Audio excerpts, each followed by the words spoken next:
चरणों में झुके बादल भी तेरे, पर्वत पे लगे शैया तेरी। मॉर्निंग दोस्तों, तो कैसे हैं आप सब। स्वागत है आपका मेरे नए ब्लॉग में। आज मैं जा रहा हूँ माता नैना जी के टेंपल। तो ये रही अपनी आज की राइड। बहुत ही खूबसूरत मीटर है इसका। ये देखिए पंकु भाई की ड्यूक 390 2024। और अपना राइडिंग जैकेट आज मिला नहीं, तो इसी से काम चलाते हैं क्योंकि धुंध जो है वो बहुत है। चलिए निकलते हैं दोस्तों। एक तो पंकु भाई ने जो है शीशे नहीं लगाए हैं इस पर, और मुझे आदत नहीं है शीशों के बगैर बाइक चलाने की ज़्यादा। चलिए देखते हैं कैसे रहता है। अब अपने हेलमेट का जो वाइज़र है वो भी चेंज नहीं किया है मैंने। अब लगता है कि एंटी फॉग वाइज़र डालने की ज़रूरत जो है वो आ गई है। ये देखिए सुबह सुबह ओस की जो बूंदें हैं वो कितनी खूबसूरत लग रही हैं धान के पौधों पे। और कटाई भी शुरू हो गई है। कल थोड़े से काट के उठा भी दिए हैं हमने धान। अगले हफ्ते जो है थ्रेसिंग का काम कंप्लीट हो जाएगा पूरा। फिर ये जो एरिया है पूरा खाली मिलेगा आपको, और फिर इस पे दिखाएंगे एक्सपल्स से थोड़ी स्टंटिंग करके। ये जो ड्यूक 390 है ना, रोड पे जैसे ही इसको भगाते हैं वो मक्खन की तरह दौड़ती है। और इसका जो क्विक शिफ्टर है ये देखिए, अप डाउन डाउन, वाह। अप साइड और डाउन साइड जो है ना, दोनों तरफ से ये बहुत ही ज़्यादा बढ़िया। चलिए अपनी हैज़ार्ड लाइट्स ऑन कर लेते हैं। इस पर जो पूरा कॉकपिट है ना दोस्तों, बहुत ही अच्छा दिखता है ड्यूक में और शानदार। मुझे लगता है कि जितनी भी अपनी 4 लाख तक की रेंज है अभी, उसमें सबसे अच्छा कॉकपिट जो है इसी का दिखता है। और इसके बाद जो अप्रिलिया आती है वो 1 लाख महंगी है लेकिन 4 लाख में इसका जो कॉकपिट है बहुत ही ज़बरदस्त, बहुत ही अच्छा दिखता है दोस्तों। और ये जो है पुरानी वाली जो ओल्ड आपकी ड्यूक 390 थी, उससे भी काफ़ी अच्छे हैं इसके बटन्स, क्वालिटीज़ वगैरह, क्लस्टर वगैरह, और इजी टू ऑपरेट हैं दोस्तों। ये देखिए ये आपका पास स्विच भी आगे है। और जीटी में जो है मेरे वो थोड़े रेट्रो स्टाइल भी दिए हैं, तो उसमें थोड़ी मुश्किल होती है पास देने में और अपना हैज़ार्ड लाइटिंग में। इसमें जो है वो पूरा कॉकपिट जो है बहुत बढ़िया है दोस्तों। जीटी में जो है वो आपको टॉर्क बहुत महसूस होता है। आप लो स्पीड से बिल्कुल हाई स्पीड तक जाएंगे, आपको टॉर्क की कोई कमी महसूस नहीं होती है। और इसमें पावर ये देखिए गज़ब की पावर है दोस्तों इसमें। 7:01 हो चुके हैं दोस्तों, और धुंध जो है वो यहाँ भी बढ़ी हुई है थोड़ी। ये जो मैंने ब्लैक वाइज़र लगाया है ना दोस्तों, इस पर अभी भाप जम गई है और दिख नहीं रहा है अच्छे से, जिसके कारण मुझे स्पीड जो है वो थोड़ी लिमिटेड रखना पड़ रही है। कोई रिस्क नहीं लेंगे, जान है तो जहान है दोस्तों। इसमें कॉकपिट में देखिए टाइम भी आता है अपनी रेंज भी दिखा रहा है, और बहुत ही अच्छा व्यू है इसका। और जब इसको हाई रेंज करते हैं ना, ये देखिए, देखा आपने, ये एनिमेशन जो इसमें आते हैं ना वो नेक्स्ट लेवल के हैं दोस्तों। थोड़ा सा आगे रुक के जो है वो वाइज़र वगैरह मुझे साफ़ करना पड़ेगा। मैं सोच रहा हूँ कि ऐसी जगह रुकूँ जहाँ पे ये अपनी फॉगिंग जो है वो थोड़ी कम हो जाए, ताकि मुझे एक ही बार रुकना पड़े। तो भाप जो है वो साफ़ करना ही पड़ी दोस्तों, क्योंकि बहुत ही ज़्यादा फॉगिंग जम चुकी है इस पर। और दोस्तों रिवाल्सर जाते हुए जो सबसे बढ़िया जो रोड आता है वो यहाँ पे आता है, क्योंकि मैं जो एज ए बाइकर यहाँ पे जो बढ़िया लीडिंग करने का जो मज़ा आता है ना, ये जो 2-3 मोड़ हैं अपने गलमा से आगे, और अब तो यहाँ पे ये पुल भी बन गया है, तो बहुत ज़्यादा ऐसा लगता है कि ट्रैक पे चल रहे हैं। और यहाँ से आगे भी जो है रोड इन्होंने बहुत बढ़िया कर दिया है। काफ़ी अच्छा खासा चौड़ा रोड है यहाँ पे, और बढ़िया लीन करने का जो है बहुत मज़ा आता है। और ड्यूक पे जो है ना दोस्तों, लीन करने का अपना अलग ही मज़ा है। और ये देखिए धूप की जो है पहली सनराइज़ की जो किरणें हैं वो पड़ रही हैं, और बहुत ही सालों बाद मैं अपने ऊपर बाइक पे चलते चलते इन्हें महसूस कर पा रहा हूँ किरणों को, और बहुत अच्छा लग रहा है दोस्तों काफ़ी टाइम बाद। और ये सब शायद इसलिए भी हो रहा है क्योंकि मैंने जो है मोटो ब्लॉगिंग स्टार्ट की है तब। एक मोटो ब्लॉगिंग से ये चीज़ शुरू हो गया कि जो मेरे अंदर का जो बाइकर था, जो कहीं खो सा गया था, वो अब जाग गया है। हालांकि बाइक्स तो मेरे पास बहुत हैं, 2-3 बाइक्स हैं, लेकिन बाइक्स रखने से जो है कोई भी बाइकर नहीं बनता। और ज़रूरी नहीं है कि बाइकर वही है जिसके पास महंगी की बाइक्स हैं या हायर सीसी की बाइक्स हैं। आपके पास कोई भी बाइक हो दोस्तों, आप दिल से एक बाइकर हैं तो आप हर बाइक को रिस्पेक्ट करेंगे, हर बाइक से प्यार करेंगे, चाहे वो 100 सीसी की हो चाहे 1000 सीसी की। और सबसे बड़ी बात, असली बाइकर वही है दोस्तों जो अपनी बाइक को देख के हर टाइम खुश होता रहे।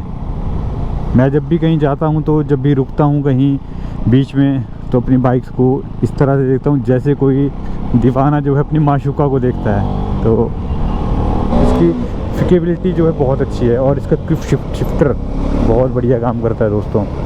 और GT की अपनी फील है, अपनी कल्ट है उसकी। उसको चलाने का जो मज़ा है वो मैं सच बताऊं तो उसे तो एक्सप्लेन करना जो है वर्ड्स में वो बहुत मुश्किल है। मतलब उसको चलाने की जो फीलिंग है ना दोस्तों, वो तो बहुत ही ज़्यादा बढ़िया है। लेकिन ड्यूक में जो पावर फील होती है, जो फ्लिकेबिलिटी, जो लाइट वेट ड्यूक है, वो भी आपको कहीं नहीं मिल पाएगी इस रेंज में। थोड़ा इसका मोड वगैरह सेट करते हैं, कौन से मोड पे रखी है पंकु भाई ने बाइक। राइड मोड्स भाई ने रखी है स्ट्रीट पे, तो हम इसे सेट करेंगे ट्रैक पे। चलिए अभी सेट हो गई ट्रैक पे और अब दौड़ाते हैं इसे।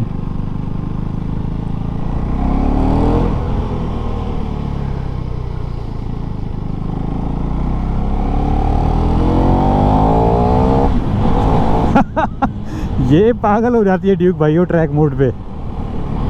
मतलब ट्रैक मोड पे आते ही आपको बोलती है कि खींचो मुझे, अब जितना तुम में दम है। लेकिन आपको पता है हिमाचल के रोड कैसे हैं, आगे से कभी भी कोई डॉग, कोई बिल्ली आ सकती है, कोई बच्चा अभी सुबह सुबह स्कूल जाने के लिए तैयार हुए होते हैं, वो आ सकते हैं। तो अभी मुझे कोई रिस्क नहीं लेना है। लेकिन हाँ, बात तो है इसके ट्रैक मोड में कुछ कि स्ट्रीट मोड के बाद ट्रैक मोड चलाने का जो फीलिंग है ना, ये देखिए, थर्ड गियर में भी दोस्तों इंसेन पावर है इसमें, बहुत ज़्यादा इंसेन पावर। वो देखिए, जय माता रानी, माता रानी का जो मंदिर है वो यहाँ से दिख रहा है, स्थान उनका। जय हो माता रानी। तेरे मंदिरों में माई मैंने जोत जो जगाई, हो गया मेरे घर में उजाला। क्या बताऊं तेरी माया, जब कभी मैं लड़खड़ाया, तूने 10 भुजाओं से संभाला। तो ये जो है हम पहुंच गए हैं कलखर। एक जो पहला रास्ता आपको डायरेक्ट दिख रहा है सीधा, ये जाता है हमीरपुर, ऊना, जाहो के लिए। और एक ये जो ऊपर को आपको रास्ता दिख रहा है ना, ये अंदर से होते हुए जाता है नैना देवी के टेम्पल। लेकिन मैं इस बार जाऊंगा रिवाल्सर वाले रोड से, क्योंकि बहुत टाइम हो चुके हैं मुझे यहाँ से गए हुए। वाह, रोड तो बहुत शानदार बन चुका है, पर आगे पता नहीं इसका कि किस तरह का होगा। बहुत खुला रोड हो गया है। लेकिन बीच बीच में ये जो मोड्स पे जो पत्थर होते हैं ना दोस्तों, ये तो बहुत बाइकर्स के लिए तो खासकर बहुत डेडली होते हैं। इनसे बच के रहने में सावधानी है और कॉर्नरिंग कम करें इस तरह के रोड में, क्योंकि गिरने के जो चांसेस है ना बहुत ही ज़्यादा हैं। क्योंकि बाइक जो है वो ऐसी रोडी पे जो बहुत ज़्यादा स्किड होती है। ये बार बार जो है रोड कच्चा जा रहा है, तो चलिए हर चीज़ का अपना एंजॉय लेना चाहिए। वो कहते हैं ना दोस्तों कि सफ़र का जो असली मज़ा है ना, वो मंजिल में नहीं है, रास्तों में ही है। तो रास्ते इस तरह के हों तो इंसान बोर नहीं होता। हालांकि जहाँ मैं अभी जा रहा हूँ वहाँ पे रास्ते का भी मज़ा है, सफ़र का भी मज़ा है, और मंजिल का तो बहुत ज़्यादा मज़ा है। क्योंकि अपनी जो मंजिल है वो है माता श्री नैना देवी जी। तो पहले काफ़ी मुश्किल हुई थी स्टार्टिंग में इस पर जब ऑफ रोड पर जाते थे, लेकिन अब मैंने पीछे जैसे जो है इसका जो सस्पेंशन है वो थोड़ा लूज़ कर दिया है, तो सॉफ्ट हो गया है सस्पेंशन, और रिबाउंड भी सेट कर दिया है। हालांकि पीछे वाले सस्पेंशन का जो है वो सॉफ्ट करना रह गया है, क्योंकि विजय भाई ने मना कर दी कि इसे सॉफ्ट मत कीजिए। तो इससे जो उसका सस्पेंशन है वो अगर हार्ड रहेगा तो ज़्यादा अच्छा है, कॉर्निंग के लिए भी और उसकी लाइफ के लिए भी। लेकिन मुझे लगता है कि अगर किसी को लॉन्ग रूट पे जाना है तो वो उसे भी सॉफ्ट करा ले तो ज़्यादा बेटर रहेगा उसके लिए। आधी बार तो जो है मैं उसी तरफ से आऊँगा, क्योंकि ये कुछ ज़्यादा ही हो गया दोस्तों। ऑफ रोडिंग जो है इतना एक्सपेक्ट नहीं किया था मैंने। कहीं अगर ये ऊपर तक ऐसा ही रहा तो मुझे लगता है कि मैं 9 बजे पहुँचूँगा माता जी के पास। धूप जो है वो आ चुकी है, और वो देखिए नज़ारा नीचे बल में अभी भी धुंध है। ऐसा लग रहा है कि जैसे बादल हैं। और ये देखिए ग्रीनरी। वादियों में बाइक चलाने का अपना ही मज़ा है। सुबह सुबह वो तो बहुत ही ज़्यादा, पहले की ज़्यादा भीड़ हो जाए। दर्शन कर लेते हैं। आरती पे तो नहीं पहुंच पाए माता रानी, सॉरी। अगली बार जल्दी से जल्दी कोशिश करेंगे। ये जो रास्ता आप देख रहे हैं तो यहाँ निकलना था हमने। अगर हम दूसरे रास्ते से आते तो जाती बार वहीं से जाएंगे, क्योंकि यहाँ से जो है बहुत ही ज़्यादा ख़राब रोड है। वो देखिए माता नैना जी का स्थान दिखाई दे रहा है यहाँ से। जय नैना मैया, जय मेरी कुलजा माता, जय माता रानी भगवती मैया। नमस्कार हो आपको कोटि कोटि। हमेशा कृपा बनाए रखें दोस्तों। मुझे लगता है कि माता रानी की जो है मुझ पे हमेशा खास कृपा रही है, तभी इतने उतार चढ़ाव के बाद भी लाइफ में अभी तक टिके हुए हैं। बढ़िया, एक तरह से आप बोल सकते हैं कि सक्सेसफुल ही हैं काफ़ी हद तक। और इसके लिए जो है सबसे ज़्यादा मुझे लगता है जो ज़रूरी है अपने मन को शांत रखना और अपनी सोच को जो है अच्छा रखना। और कभी कभी जो है हम वो छोटी मोटी परेशानियों से जो हताश हो जाते हैं और डिस्करेज हो जाते हैं। और लाइफ में जो भगवान ने जो हमारे लिए अच्छी अपॉर्चुनिटीज़ रखी होती हैं आगे, उन्हें मिस कर देते हैं। तो कभी भी हार ना माने दोस्तों। जब तक आप सलामत हैं और आपके चाहने वाले आपको प्यार करते हैं, कभी भी हताश ना हो। बहुत ही अच्छा कम्बिनेशन है ये टॉर्क और BHP का। और जितने में ये आती है उतने में तो माइंड ब्लोइंग परफॉर्मेंस है इस बाइक की। और जो इसमें राइडिंग मोड्स वगैरह दिए हैं, जितने इसमें फैसिलिटीज़ दी हैं, मुझे लगता है कि वो मोर देन सफिशेंट है। कौन है राजा कौन भिखारी, एक बराबर तेरे सब हैं पुजारी। तूने सबको दर्शन दे के, तूने सबको दर्शन दे के अपने गले लगाया शेरा वालिए। मैं आया जोता वालिए। जय हो माता रानी, जय मातेश्वरी। चलिए बाइक को जो है वो पार्क कर देते हैं।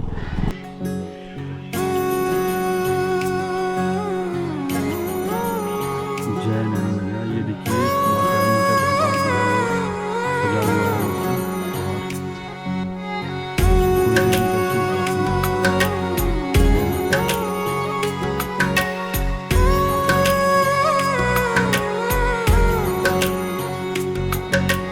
ऊंचा है भवन, ऊंचा मंदिर, ऊंची है शान मैया तेरी।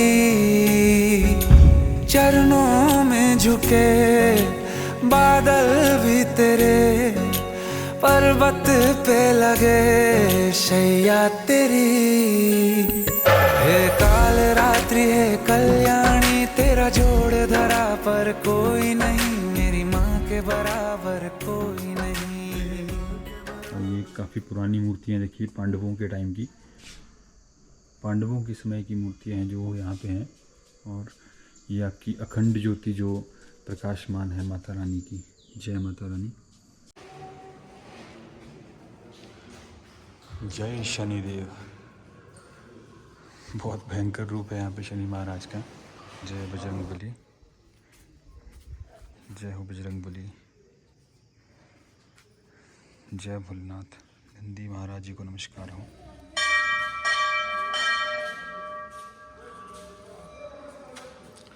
जय भोलेनाथ। हर हर महादेव। जय शिव शंकर। ओम त्र्यंबकं यजामहे सुगंधिं पुष्टिवर्धनम् उर्वारुकमेव बन्धनात् मृत्योर्मोक्षेमामृतात्। जय हो प्रभु।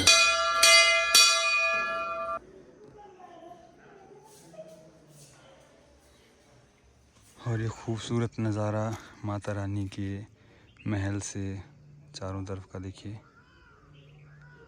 और ये माता रानी की रसोई है यहाँ दोस्तों। देखिए खाद्य पदार्थ जो हैं सारे यहाँ पे हैं और माँ के भंडारे कभी ख़त्म नहीं होते, रोज़ यहाँ पे लंगर होता है।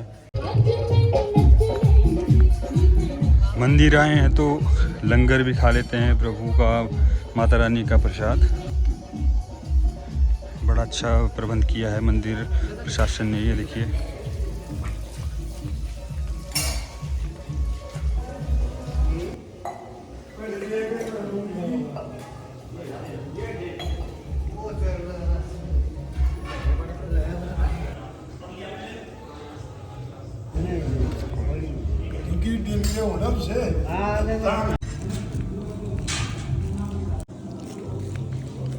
तो भोजन हो गया है अपना भंडारे में और दर्शन हो गए हैं माता रानी के और चलते हैं घर। बहुत बढ़िया लगा यहाँ आके, बहुत सुकून है और अच्छा लगता है कभी कभी माता रानी के दरबार आके। ईश्वर से जुड़ के हमेशा ही सभी को अच्छा ही लगता है। तो चलते हैं अब घर और ये रही अपनी ड्यूक 390 खड़ी हुई छाया में। तो दोस्तों ये रहा मेरा आज का थोड़ा राइड एक्सपीरियंस माता रानी के दरबार जाने का और अपने ड्यूक 390 2024 का। और ये जो मॉडल है दोस्तों ड्यूक का, ये जो 24 मॉडल है, ये बहुत बढ़िया, इसके जो पार्ट्स क्वालिटी है बहुत बढ़िया है। मुझे अभी भी स्टिल जो है वो देखने में लुक वाइज जो है ओल्ड वाली ड्यूक ज़्यादा अच्छी लगती है। हो सकता है कि मैंने वो काफ़ी लंबी चलाई हो तब ऐसा लगता हो, लेकिन हाँ एक बात तो है कि अब देख देख के जो है ना, इससे जब हैबिचुअल हो रहे हैं तो ये बहुत ज़्यादा खूबसूरत लग रही है मुझे। और हो सकता है कि कुछ टाइम में मैं इसे अगर ऑन करूं तो मुझे पुरानी वाली से भी ज़्यादा फीलिंग आए इसमें। इसकी जो परफॉर्मेंस लेवल है वो भी बहुत अच्छी है और वाइब्रेशंस भी काफ़ी हद तक इन्होंने मेंटेन कर दी है अब पुरानी वाली ड्यूक से। और ये देखिए आप ट्रैफिक में चलाने में भी इसे दिक्कत नहीं होती। अब सेकंड गियर पे चल रही है और ये देखिए सेकंड गियर, और सेकंड गियर से मैं पिक कर लूँगा इसको। और ये third fourth without clutch operation. ये तो मतलब मशीन की तरह, मशीन गन से गोली निकलती है ना, धड़ धड़ धड़ वैसे भागती है बिल्कुल एकदम से। लेकिन दोस्तों मशीन जो है ना बहुत प्यारी है, बहुत प्यारी मशीन है, बहुत प्यार से रखने वाली। और आज भी जैसे मैं जा रहा था तो रोड पे जो इसको फ्लिक करने का अपना अलग ही मज़ा है, कॉर्नरिंग करने का। लेकिन अगर शार्प मोड़ आगे दिख नहीं रहा हो तो मैं कॉर्नरिंग अवॉइड ही करता हूँ, क्योंकि क्यों अपनी जान को खतरा लेना। ऐसे ही आपकी जान आपके लिए और आपके चाहने वालों के लिए बहुत कीमती है दोस्तों। एक छोटी सी गलती टू व्हीलर पे आपको भी ख़तरा है और सामने चलने वाले को भी ख़तरा है। तो इसलिए इन सब चीज़ों से अवॉइड ही रहें दोस्तों। इसके जो स्विच क्वालिटीज़ वगैरह हैं वो बहुत बढ़िया हैं और TFT की जो एनिमेशन आती है वो भी बहुत बढ़िया आती है। अब जो है ड्यूक 250 में भी यही वाली TFT आ गई है दोस्तों। तो जल्द से जल्द वो मैं उसे देखने की कोशिश करूँगा अगर वो मुझे पसंद आ गई, क्योंकि इसमें और उसमें जो डिफरेंस है ना दोस्तों वो बहुत ज़्यादा नहीं है। इसमें और उसमें एक तो आपका इंजन का डिफरेंस आ गया और मुझे 250 के इंजन में भी कोई खासी दिक्कत नहीं लगती थी। हालांकि वो जो इंजन है ना वो मैं कहूँगा one of the best refine engine है 200, 250 और 390 सीसीज में। उसकी जो रिफाइनमेंट लेवल है ना दोस्तों वो बहुत ही ज़्यादा बढ़िया है, जय शनिदेव महाराज। और जो सेकंड डिफरेंस इसमें मेजर आ गया वो आ गया आपका एडजस्टेबल सस्पेंशन का। और मैंने 5 साल ड्यूक 250 चलाई तो मुझे कहीं भी कोई कमी महसूस नहीं हुई कि उसमें एडजस्टेबल सस्पेंशन होना चाहिए। और पंकु भाई ने भी जब से इनको जैसे एडजस्ट किया है हमने, मुझे नहीं लगता कि उसके बाद छेड़ा होगा, क्योंकि हमारी जो ड्राइविंग रहती है वो रहती है मिक्स्ड कंडीशन में। थोड़ी हाईवे में रहती है, थोड़ी विलेजेस में रहती है और थोड़ी ऑफ रोड कंडीशन में रहती है। तो अब इतना तो टाइम मुझे लगता नहीं कि किसी के पास होता है कि जब हाईवे में पहुँचे तो अपने सस्पेंशन को उस तरह से ट्यून कर दे और बीच में जब ऑफ रोड आए तो उस तरह से, क्योंकि जितने में हम उसे ट्यून करने लगेंगे उतने में तो ऑफ रोड ही ख़त्म हो जाएगा। रोड का जो नक्शा चेंज हो जाता है। हिमाचल में तो दोस्तों ऐसा ही है। तो सेकंड तो वो रह गया, वो भी मेरे लिए कोई ज़्यादा प्लस पॉइंट नहीं है। और जो प्लस पॉइंट है वो है इसका आपकी DRL, वो हम एसेसरीज़ में डलवा सकते हैं। वो KTM ने पहले ही अनाउंसमेंट कर दी थी, वो एसेसरी में तो हम पक्का डलवा ही देंगे। और उसके बाद इसके जो टायर्स हैं वो एक एडवांटेज है इसकी, क्योंकि इसके जो टायर्स हैं वो उनकी जो ग्रिपिंग है ना दोस्तों बहुत बढ़िया ग्रिपिंग है उनके टायर्स की। और उसमें भी MRF के टायर है और मैं इतनी स्पीड से चलता भी नहीं हूँ कि मुझे बहुत, ये शायद इसमें मैसेजर्स के टायर आते हैं तो मुझे MRF के टायर मैंने पिछली बार भी पूरे एक ही सेट रखा था बाइक का 4 साल तक। कोई मुझे कॉर्निंग भी करता था, सब कुछ बढ़िया मज़ा आता था। और इतनी मुझे ड्राइविंग उस हिसाब से करनी ही नहीं है कि मुझे एक्स्ट्रा ग्रिप चाहिए। तो अगर चाहिए भी होगा तो मैं अल्फा H1 ख़रीद लूँगा, जो कि 11,000 की जोड़ी पड़ती है उसके लिए। क्योंकि इनकी जो प्राइस में जो डिफरेंस है ना दोस्तों, वो 90,000 के आसपास है। और उसमें भी अब TFT डिस्प्ले आ गई। अगर मैं उसको भी चलाऊंगा तो ये सेम लुक आएगी। और देखिए, आप तब से देख ही रहे होंगे कि मैं घर की तरफ जा रहा हूँ और 60-70 के ऊपर जो है मेरी स्पीड नहीं हो पा रही है। तो इसलिए 250 भी जो है मुझे बेटर ऑप्शन लगेगा, क्योंकि एक पावरफुल बीस्ट अपने पास GT 650 तो पड़ा ही हुआ है दोस्तों। कुछ इस तरह का रहा मेरा रिव्यू आपका नई वाली ड्यूक 390 का। और 250 का भी मैं रिव्यू करूँगा कभी, अगर मुझे 250 कभी चलाने को मिली पुराने वाली। हालांकि जिसने मेरे छोटे भाई ने ख़रीदी है मुझसे, मैं उसे हमेशा पूछता हूँ कि अगर उसने कभी सेल आउट करनी है तो दे दे मुझे, क्योंकि बहुत कमी महसूस हो रही है दोस्तों ड्यूक 250 की। बहुत ही प्यारी मशीन थी वो। और हाँ, अपनी मशीनरी से मुझे हमेशा प्यार रहता है, सबको रहता है। और वो मेरी पहली बाइक तो नहीं थी, लेकिन हाँ, अपने पैसों से जो ख़रीदी हुई थी वो पहली बाइक ज़रूर थी। तो इसलिए उससे लगाव तो हमेशा रहेगा ही रहेगा मुझे। उसके जो बैठने के एर्गोनॉमिक्स हैं वो ज़्यादा अच्छे थे इससे, क्योंकि इसकी जो सीट है वो सीट कुछ इस तरह से डिज़ाइन की है कि बंदा जो है बिल्कुल अग्रेसिवली बैठता है इसमें। ये नई वाली जो ड्यूक है ये हमेशा आपको मतलब टैंक की तरफ अप्रोच करती है। जैसे आप ब्रेक मारेंगे तो आगे लीन होते हैं ऐसे, इस तरह से। और इसमें जो अगर आप सीट पे पीछे बैठेंगे, जो इसका जो अपना एंगल बनता है ना, वो बढ़िया नहीं बनता बड़ा, क्योंकि सीट जो है इसकी वो लीन है, ऐसे को लीन है। पुरानी वाली ड्यूक की सीट थोड़ी इस तरह से थी, उसका टिल्ट एंगल थोड़ा कम था। तो उसमें जो है बंदा जो है वो पूरी सीट का एडवांटेज ले पाता था।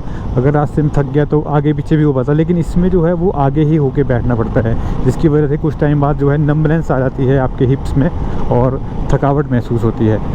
लेकिन हाँ, देखने में अब ये भी बहुत बढ़िया लगने लगी है मुझे। और इसकी जो पार्ट क्वालिटी है फिनोमिनल, वो तो बहुत ही ज़्यादा बढ़िया है दोस्तों। ऐसे ही नहीं, ये अपने डॉक्टर विजय की जो है वो इस सेगमेंट में बेस्ट बाइक बन चुकी है। अपने सेगमेंट में जो है अभी तक जो बेस्ट बाइक थी वो 390 ही थी। और कुछ लोग कहते हैं कि अब जो अपने सेगमेंट में बेस्ट बाइक है वो अप्रीलिया बन चुकी है। लेकिन दोस्तों, किस तरह से ये वाली जो बाइक है ये आपकी सिंगल सिलेंडर है, वो ट्विन सिलेंडर है, ये नेकेड है, वो फेयर्ड है।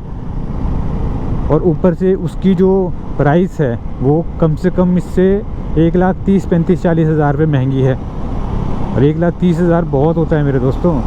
उसका कंपैरिजन जो है वो होगा अगर KTM जो है वो अपनी ट्विन सिलेंडर निकालेगा। और इस सिंगल सिलेंडर ने ही सब बाइक्स की अपने सेगमेंट में बाइक की नाक में दम कर रखा है। और जब KTM जब अपना ट्विन सिलेंडर निकालेगा तो क्या ही होगा, ये तो आप सबको अंदाज़ा होगा ही। नो डाउट कि अप्रीलिया जो वो बहुत बढ़िया मशीन है। मैंने चलाई थी तो साहिल बाइक की तो 140 तो वो ऐसे ही पहुंच जाती है।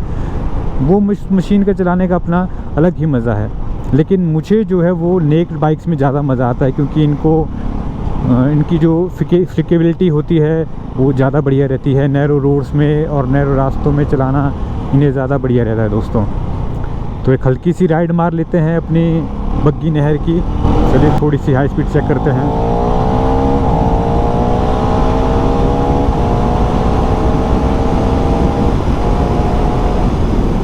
वाओ,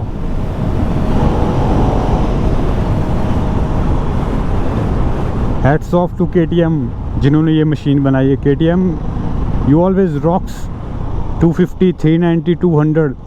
मतलब ये जो भी बाइकें हैं ये सारी बहुत ही ज़्यादा बढ़िया हैं। चलिए अब छोटी सी व्हीली पॉपअप करने की कोशिश करते हैं। वाह, व्हीली तो दोस्तों इस पे बहुत ही नेक्स्ट लेवल की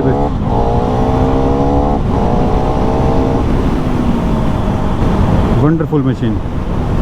चलिए दोस्तों, तो अपने व्लॉग को यही करते हैं एंड, और चलते हैं घर, हाथ मुँह धोते हैं और निकलते हैं शॉप के लिए। तो आप इसी तरह से प्यार बनाए रखिएगा और लाइक, शेयर और कमेंट ज़रूर कीजिएगा मेरी वीडियोस पे, और ताकि ज़्यादा से ज़्यादा लोगों तक मेरे वीडियो पहुँचें और मैं आपके लिए अच्छे अच्छे व्लॉग लाता रहूँगा। प्लानिंग बहुत है। GT में जैसे ये लोआए पड़ जाएंगे वैसे ही 1-2 ट्रिप मैं मारूंगा बढ़िया बढ़िया से। तो तब तक के लिए स्टे ट्यून, स्टे सेफ दोस्तों, और जय हिंद, जय भारत।